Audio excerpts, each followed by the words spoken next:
Para mim, é muito difícil compreender que Ridley Scott, o diretor do cultuado Blade Runner, foi capaz de assinar seu nome em Êxodo, Deuses e Reis, defendendo o que é para mim uma das obras mais perversas e racistas já produzidas por Hollywood.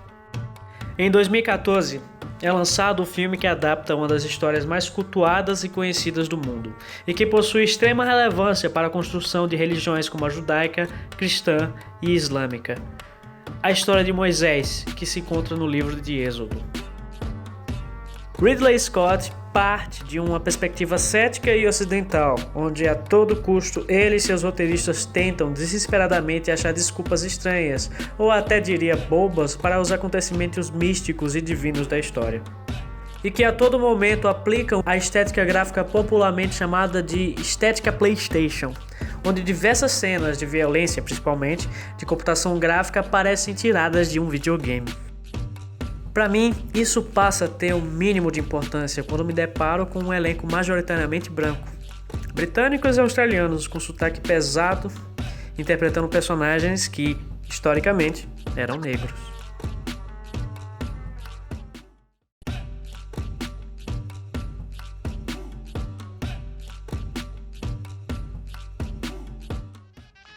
Sabe, já não é de hoje que o whitewashing é um grande problema em Hollywood. Para quem não percebe o significado, é literalmente a lavagem branca, ou limpo como branco.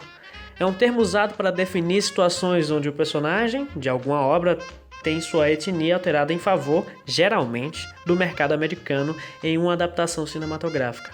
Algo terrivelmente aceito como verdade pelas grandes produtoras, até hoje. Ridley Scott, em uma polêmica declaração quanto às escolhas dos atores brancos como Christian Bale para interpretar Moisés, ele disse o seguinte: "Eu não posso montar um filme deste orçamento onde eu tenho que confiar em descontos fiscais na Espanha e dizer que o meu ator principal é Mohamed tal e tal. Eu não vou conseguir ser financiado." Com essa simples fala sobre financiamento, ele denuncia seu racismo transparente que representa a maioria desses diretores e produtores presentes em Hollywood. Para mim, o real problema nessa fala é que ela está acontecendo em 2014. Hollywood já é assim desde seu início, e ela não parece ter mudado nada, mesmo diante de mudanças culturais, sociais, políticas e econômicas. E isso é preocupante. Mais do que qualquer outro pecado que o filme cometa quanto à relação de adaptação da história. O filme se torna perverso pelo fato de que em várias cenas transmitirem não só a ausência, mas como um desprezo a etnias históricas que participaram dos fatos contados.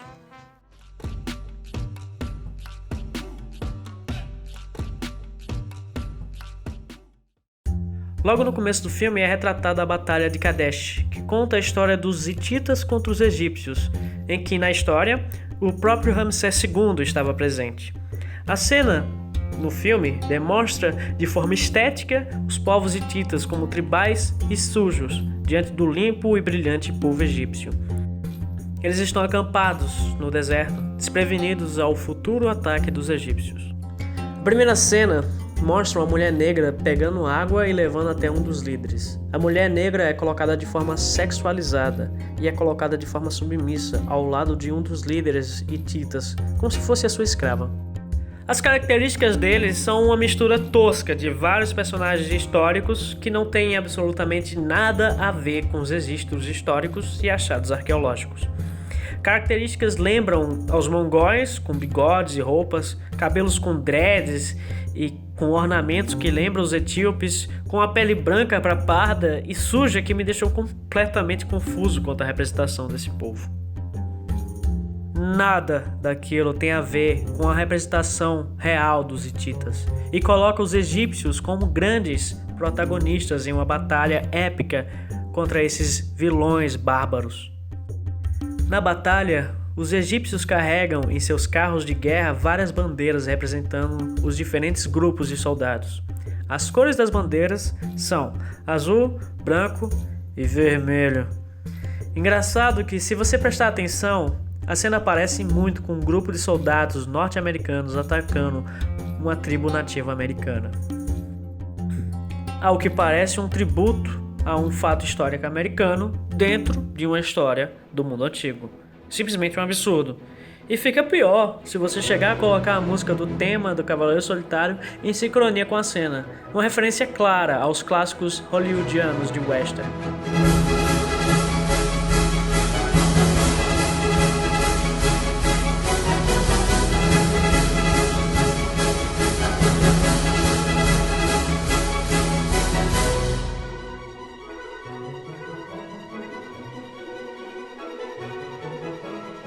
Ao final, o Egito se declara vencedor e mostra como Ramsés foi salvo por Moisés. Com uma rápida pesquisa, mostra que a Batalha de Kadesh é o evento mais famoso da história hitita, quando o príncipe Hatshepsut III, tio do rei Muantales, atacou de assalto o exército de Ramsés II no Egito, nas proximidades da cidade de Kadesh.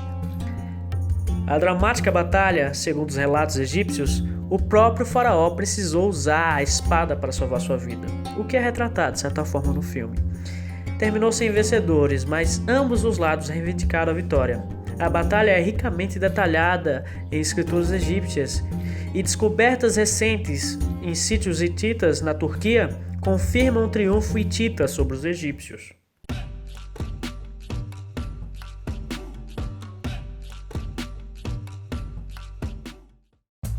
Na cena seguinte, Moisés vai para Python para resolver um problema com os escravos hebreus. Nessa cena, se nota que quanto mais negro você for, menos falas vai ter e muito provavelmente você vai ser um escravo. O homem que governa Python usa uma peruca tosca de dreads azuis que faz referência a penteados típicos da matriz africana. E obviamente é um homem branco que tem vários homens e mulheres negras o servindo. Moisés é colocado como um homem forte e poderoso. O macho fica de pernas abertas o tempo inteiro, mostrando uma postura de liderança. Quanto à postura do governante, em seus trejeitos e forma de falar, faz referência ao jeito estereotipado que Hollywood arranjou para representar os homossexuais. E que diante do problema dos escravos hebreus, se mostra violento e ignorante, em contraste com a imagem masculina máxima de Moisés, que pretende resolver de forma pacífica, nos fazendo ver aquele personagem jogado sem nenhum propósito na história como um vilão, ruim por ser ruim. E que logo mais tarde no filme vai ser morto de forma brutal quando está perseguindo Moisés na saída do Egito. Outra forma clássica da terrível representação das minorias em Hollywood.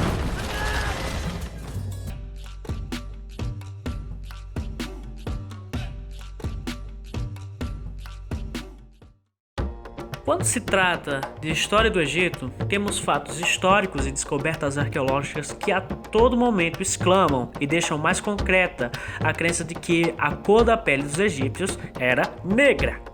Não que antes não soubessem. Se fosse nos anos 50, por exemplo, como foi feito no clássico Os 10 Mandamentos de 1956, não haveria discussão quanto a isso. Era praticamente proibido por Hollywood ter protagonistas negros em seus filmes. Mas até hoje, em Hollywood, a força da atmosfera ocidental transforma tudo que era grandioso e poderoso em uma representação branca. Onde não se pode ter a representação de personagens importantes, como Moisés e Ramsés, de forma mais fiel às fontes históricas. No filme, que absolutamente todos os personagens não são brancos, é perdida a oportunidade de representar de forma mais verdadeira uma história que é aclamada por milhões. Hollywood, lamentavelmente, resolve mais uma vez escrachar seu perverso racismo em 2014. E digo que o filme é perverso pelo fato que deveria ser uma história sobre a libertação de um povo oprimido, um símbolo de luta pela liberdade e fé, e que na verdade acaba por exaltar o racismo e a opressão. Não à toa, o filme foi proibido em diversos países e não foi um grande sucesso de bilheteria, custando 140 milhões e lucrando apenas 268,2 milhões.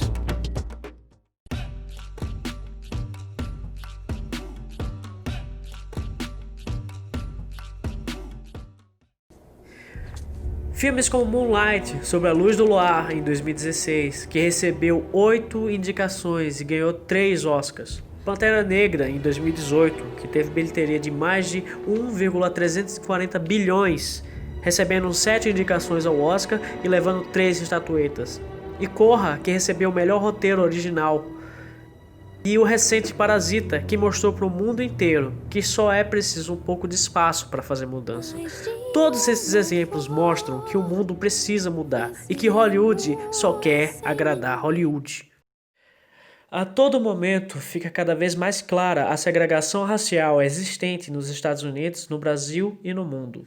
Produções independentes costumam ter mais liberdade para trabalhar de forma mais fiel ao material original, mas é evidente que o mercado não se importa com fidelidade ou com minorias, já que seu público-alvo espera uma visão ocidental doentia do mundo. Será que o mundo já não está doente o suficiente? Será que toda essa violência espiritual e física ainda vai prevalecer? Até quando os que são oprimidos vão ser roubados até o direito de respirar?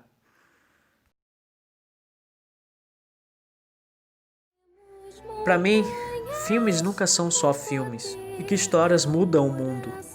Acredito que todas as histórias são reais, mas seus contadores devem ser a todo momento investigados.